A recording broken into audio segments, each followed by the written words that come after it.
Hello friends, मेरे YouTube channel English रहस्य में आप सभी का स्वागत है।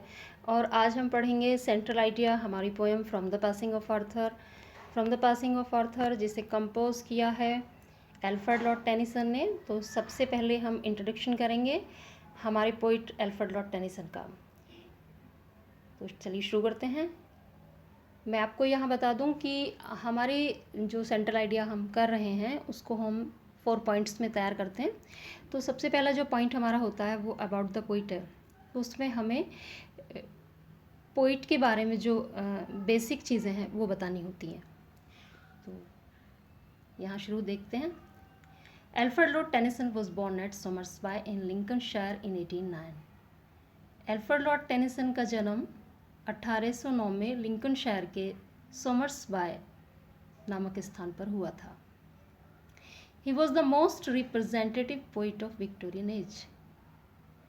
वो विक्टोरियन युग के सबसे ज़्यादा प्रतिनिधित्व करने वाले कवि रहे हैं। यानी उनकी रचनाओं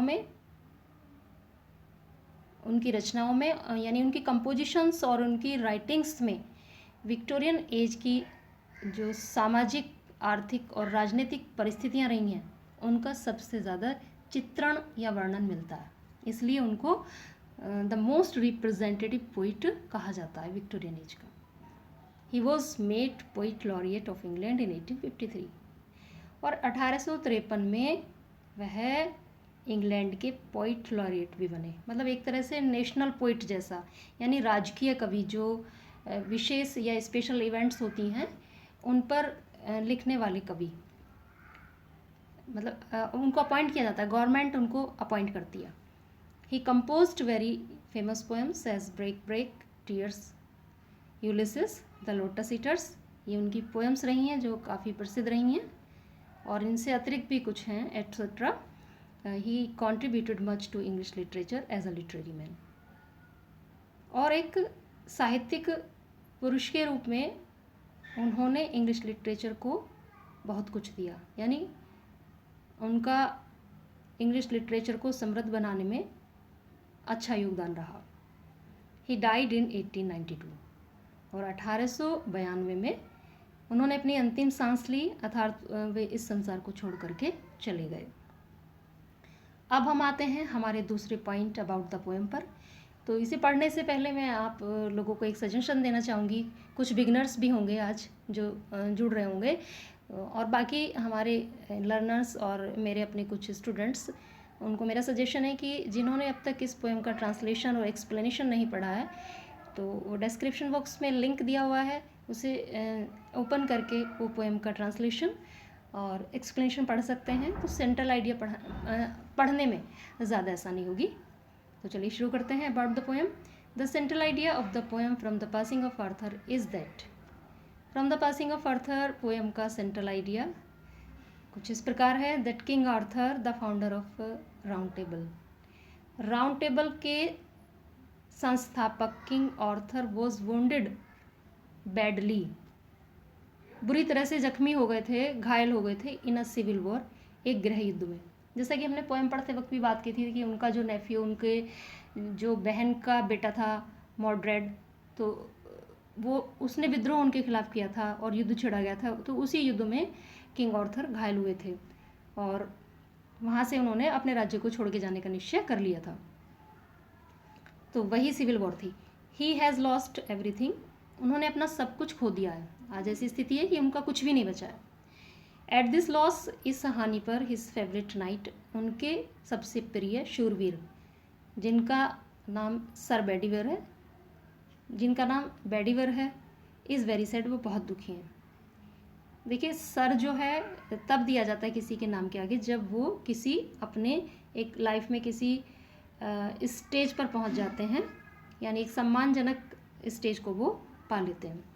तो मिस्टर और सर में अंतर आता है, तो थोड़ा सा समझिएगा। इसीलिए सर बेडीवर, क्योंकि वो राउंड टेबल सिस्टम में एक नाइट की पोस्ट पर थे, तो इसलिए उनको सर बेडीवर वो नाम के साथ ही जुड़ गया था।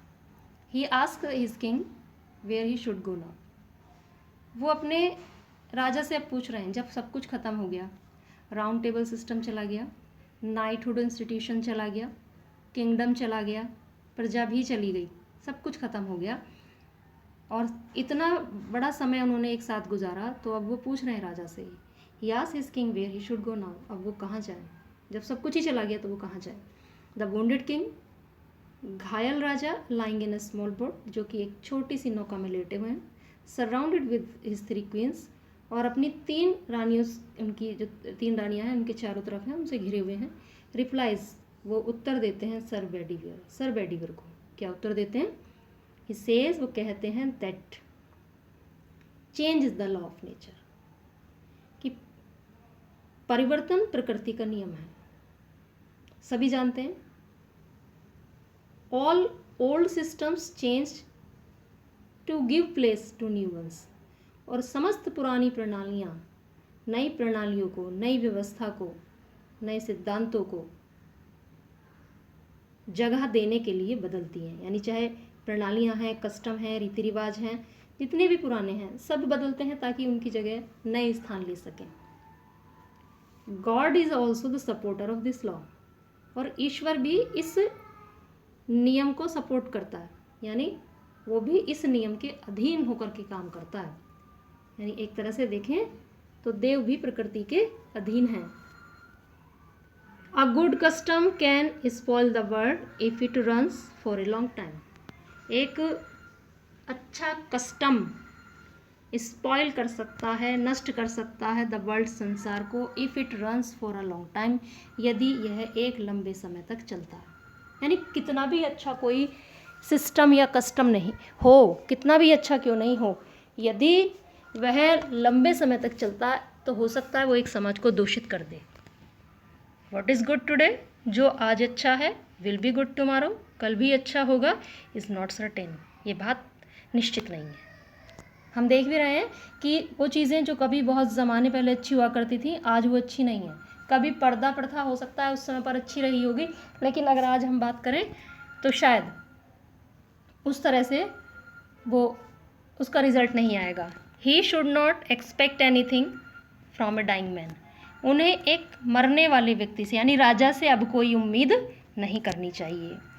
He has passed his life, उन्होंने अपने जीवन को जी लिया, यानी राजा ने अपने जीवन को पूरा पास कर लिया है।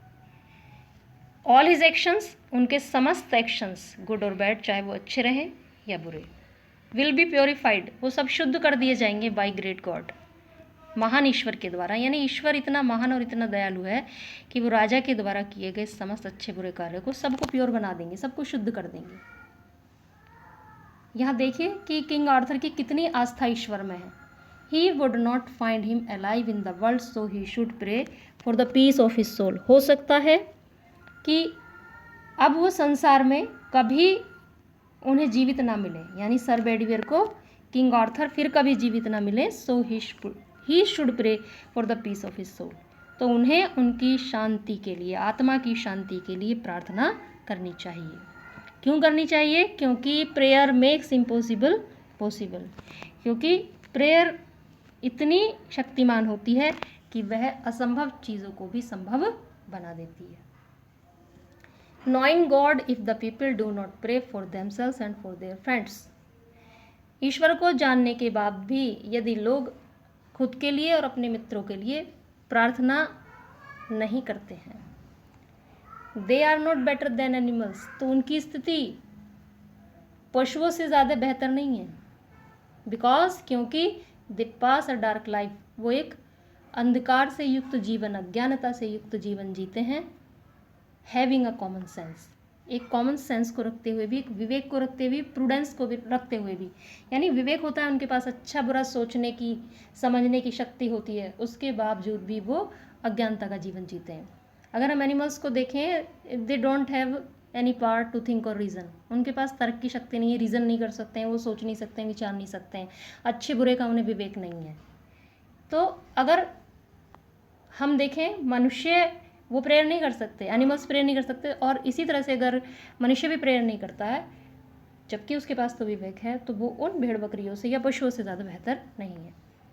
और एक बहुत सुंदर सी लाइन आपके सामने, prayer is the best gift to give to our friends at the worst time of life. बहुत ही सुंदर लाइन है कि जीवन के सबसे बुरे समय में प्रार्थना सबसे अच्छा उपहार है अपने मित्रों को दिए जाने वाला। यानी अगर समय सबसे बुरा चल रहा है आप और इतनी बुरी स्थिति में है कि कुछ नहीं दे सकते हैं, तो ऐसे समय पर हमें अपने मित्रों को प्रार्थना का उपहार देना चाहिए, जो सबसे सुंदर सबसे उत्तम उपहार होता है। The base of prayer is love. प्रार्थना का आधार प्रेम होता है। एंड ऑल द वर्ल्ड, और सारा संसार, इज़ कनेक्टेड टू गॉड, ईश्वर से जुड़ा हुआ है ड्यू टू लव, प्रेम के ही कारण। सो इसीलिए a true prayer is always accepted by God. इसीलिए एक सच्ची प्रार्थना हमेशा ईश्वर के द्वारा स्वीकारी जाती है, क्योंकि उसका आधार प्रेम होता है। Then the king bids him goodbye. और इसी के साथ किंग आर्थर सर बेडीवर को गुड बाय कहते हैं। Now critical appreciation of the poem. देखें क्या क्या टेक्निक्स और कौन सी ऐसी चीज़ें हैं जो इस पोएम की खूबसूरती का हिस्सा हैं। This poem has been taken from Tennyson's long poem मॉडर द आर्थर। तो ये तो हमने पहले भी पढ़ा था ट्रांसलेशन में जब हम पढ़ रहे थे पोएम को, कि ये पोएम एक लॉन्ग पोएम है टेनिसन की, मॉडर द आर्थर, उससे ली गई है। The language of the poem is simple, beautiful and easy. Language की भाषा सिंपल है, ब्यूटीफुल है, ईजी है, आसान है। There is beautiful use of simile in the poem. Poem में सिमली का भी खूबसूरत सा प्रयोग देखने को मिलता है। और एक बहुत अच्छी बात, many lines of this poem have become proverbs.